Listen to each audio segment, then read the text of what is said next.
Mira had always been expressive, her heart lived on the surface. When she loved, she showed it loudly, with words, with excitement, with emotion. Daniel was different. He loved quietly, steadily. His affection came through consistency, acts of service, and gentle presence. At first, their differences balanced each other, but as time passed, misunderstanding crept in between them. Mira began to notice Daniel growing quiet, more quiet than usual. He didn't talk as much, didn't initiate conversations, and sometimes he seemed lost in his thoughts. To Mira, silence felt like rejection. Her past relationships had taught her that silence meant withdrawal, abandonment, or anger. She carried those emotional triggers without knowing it. So every time Daniel withdrew into silence, her heart whispered, "Something is wrong. He's pulling away." One evening, Daniel came home tired, shoulders heavy, eyes dim. Mira tried talking to him, but he gave short answers. His silence hit her like a cold wind. Instead of asking, she reacted hurt, emotional, defensive. "If you don't want to talk to me, just say it," she snapped. Daniel looked surprised, even wounded. He didn't understand why she was upset. He was overwhelmed with work, hidden pressures, and responsibilities he didn't want to burden her with. Mira stormed off, and for the first time, Daniel didn't follow. Instead, he sat alone on the couch, staring into the quiet.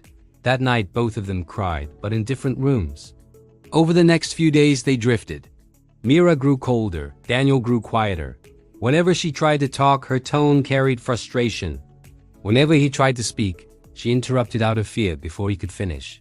One night, overwhelmed and desperate for clarity, Mira went for a walk and sat alone under a streetlight, tears falling uncontrollably. She prayed for the first time in weeks. "God, what am I missing? Why do I feel so unloved?" A quiet whisper touched her heart. "Be quick to listen, slow to speak." James 1:19 resurfaced, the scripture she had memorized long ago but never practiced in love. The next day, she tried something new. She approached Daniel calmly. "Daniel, I feel like I've been reacting instead of understanding. Can you help me see what's going on?" For the first time in weeks, Daniel exhaled deeply and opened up. Slowly, painfully, he revealed everything he had been carrying: financial pressures, fear of failing as a provider, exhaustion from work, anxiety he didn't know how to express. He wasn't pulling away.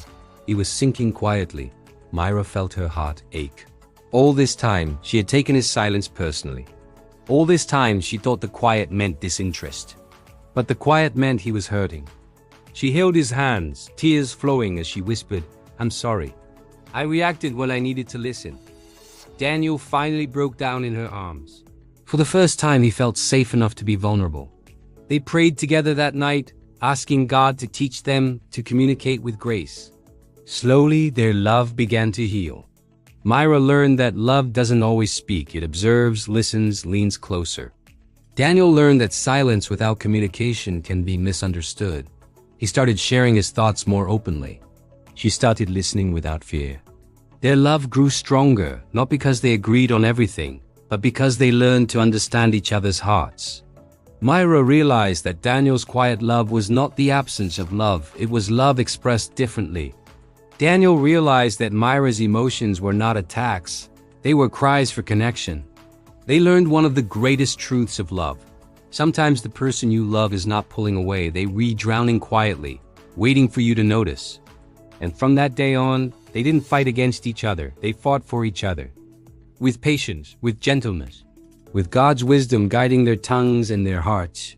Their relationship didn't become perfect, but it became stronger, deeper, more intentional. They learned that listening is love, and love that listens never breaks easily.